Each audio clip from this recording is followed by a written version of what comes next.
Let's face it, there are three words that no cruiser ever wants to hear. Of course, I'm talking about mandatory buffet restrictions. Fire at sea. Three words that cruisers never want to hear: fire at sea. And well, unfortunately for a group of cruisers on a cruise ship right now, that is their reality, and it has caused them to get a new way home. That, plus updates from MSC Cruise Line, updates from Princess Cruises, and a story time about a Carnival cruiser complaining again.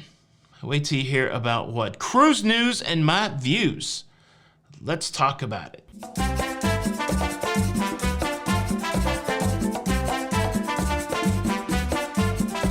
Hey, what's up, everybody? Welcome to La Lido Loca. I am your host, Tony, here with the latest cruise news and views for your face on Monday, the 10th of July, 2023. And well, our first cruise news story is a little scary. Fire at sea. The story has been unfolding for a few days. Let's go back to July the 6th when the TUI cruise ship, the Marella Discovery, made a scheduled port stop at Amber Cove in the Dominican Republic. After an uneventful day in port in Amber Cove, the Marella Discovery left the Dominican Republic around 6 p.m. and started making its way back to Port Canaveral for a scheduled return of July the 9th, where it would pick up new passengers. Around 1:30 a.m. on the morning of the 7th, Saturday morning, a fire broke out in one of the engine rooms. Fire was quickly extinguished with no injuries to crew members or passengers, and the Marella Discovery had to change course and return back to Amber Cove to assess the damage of the fire at sea. Now, once the ship returned to Amber Cove and the inspections began, it was determined that the ship could no longer continue on with its voyage. And so there you have a ship that can hold up to 1,800 passengers stuck in Amber Cove, coming up with a plan to return its passengers to the UK. Seems like the guests are well communicated with, Marella sending out correspondence to the guests, telling them that they were working on plans to get them back home. Challenges for Marella is Amber Cove, not a huge infrastructure for travel, luggage handling, getting folks to the airport, getting everybody on a plane. So quite a bit of effort to get the folks home. They also reached out to cruisers on the next cruise, announcing that the following cruise would also be canceled. What is nice to see in this situation is TUI recognizing that, of course, this isn't the fault of the guest, and therefore they are offering a very nice compensation package. Cruisers who embarked this cruise on July the 2nd getting a 100% refund of their cruise, even though their cruise was almost complete. Now, for guests who got on the cruise ship on the 25th, a little bit different compensation, since they did get one full week of their 14-day cruise, and really most of the second week of their 14-day cruise. They will still be prorated one full week of refund. There will be refunds for shore excursions, anything impacted by this cancellation, and then the travel to return to the UK that will also be picked up by TUI. Hats off to the crew there on the Marella Discovery that they were able to contain this fire at sea. So scary. Very cool that nobody got injured either on the crew or passengers. And other than this hassle to get back home, it does seem like all's well that will end well. We'll continue to watch to see when this cruise ship goes back into service. Continuing on with the cruise news, and it does seem like the theme today is cruises that have been disrupted by odd circumstances. Let's circle back around to the attempt to launch the brand new MSC luxury brand called Journeys Explora. We talked about it last week, how the delivery of the very first cruise ship for that cruise brand, Explora I, had been delayed. We had heard originally that the delay was a supply chain issue, but we have since learned that part of the issue could be the fire safety panels on that cruise ship, that the shipyard had received word from the manufacturer of fire safety panels that their panels that they've installed on these cruise ships no longer certified for safety. And even though the handover of the cruise ship did not occur on July the 6th, the booking for the inaugural cruise on July the 17th was still in place on MSC's website. Now, the update that we are getting from MSC today is that the inaugural cruise scheduled for July the 17th has been canceled. In a statement, MSC has said, while the ship is fully ready and our team of hosts is eagerly awaiting to welcome the very first guests, our shipbuilders have identified a critical issue that must receive immediate attention. That's an interesting quote, right? While the ship is fully ready, there is an issue. Fully ready, issue, fully ready, issue. Look, that's the way it works. So the new dates for the new MSC luxury brand, the handover from the shipyard to MSC is supposed to occur now on July the 24th. And then the inaugural cruise is supposed to happen on August the 1st, 2023. It will be interesting to see if that schedule holds up, but that is the latest on MSC's attempt to launch their new luxury brand. Now, just a quick update on the Ruby Princess. We've been tracking this for a few days. The Ruby Princess made contact with the dock there at Pier 27 in San Francisco, causing damage to the cruise ship, causing a delay of its next cruise. And well, I am happy to report the cruise ship is no longer in San Francisco.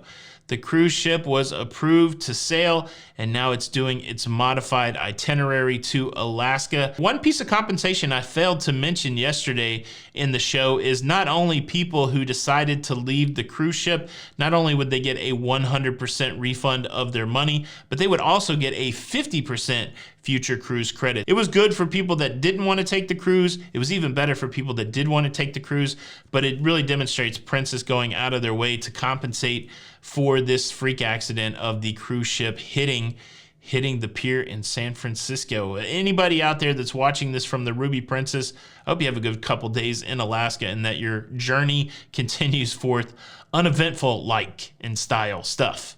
You know what I'm saying? You know what I'm saying? Look, my very first cruise was completely disrupted because of a mechanical issue on the cruise ship that I was on, and I still got hooked on cruising. So that's the magic and the appeal of cruising. Even when it stinks, it's still pretty good. Cruising is like pizza.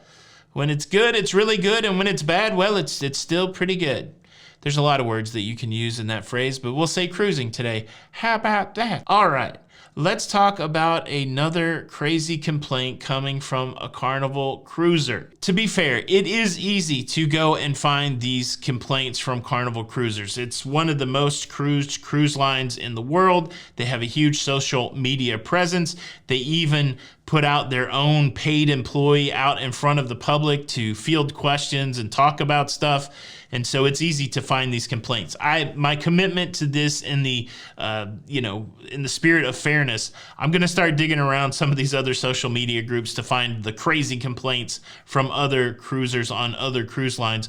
But right now, there's a treasure trove of complaints on the Carnival social media. I'm going to tell you what this crazy complaint is, but first, let me take a quick moment to invite you to subscribe. If you like staying up to date with everything that's going on in cruising, well, please consider subscribing with the notification bell on. That way you don't miss out on these episodes. Also, stay tuned.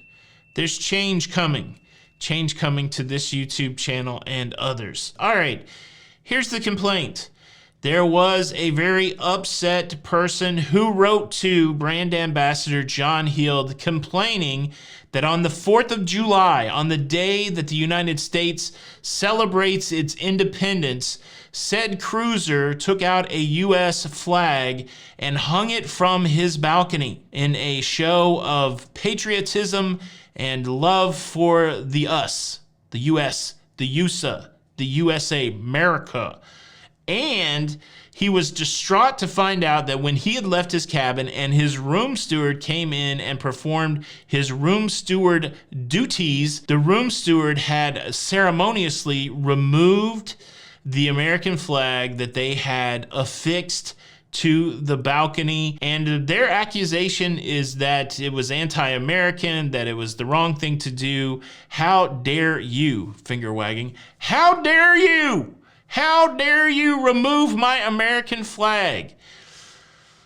All right, I certainly appreciate the patriotism and the love of the country that this guest demonstrated, but it doesn't change the rules. You cannot hang stuff off your balcony, whether it be an American flag, whether it be a clothesline, whether it be you can't dangle your kids from it.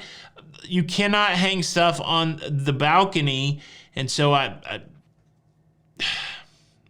should there be an exception for an American flag on Independence Day? Should you throw the rules out of the book in the spirit of Americanness and be able to hang a flag on the balcony? I say no, but I would love to hear what you say. Leave a comment below. Thanks for checking out the show today. I sure hope you enjoyed it. You can show your support for the show by hitting the like button. And unfortunately, if you do not hit the like button, well, I'll be forced to punish you, and your punishment will be this. On your very next cruise, you will be automatically signed up for karaoke, and the song will be automatically selected for you, and it will be Louie Louie. However, because you're a cruise fan, instead of singing Louie Louie, you have to sing Tui Tui. And it probably would go something like this. Tui Tui, oh baby, we gotta go cruising. Bye ya ya ya ya, Tui Tui. Oh, baby. Look, you don't want that. You can avoid it by hitting the like button. Tony for La Lido Loca, and until the next time, yeah. We'll see you on the Lido. Bye.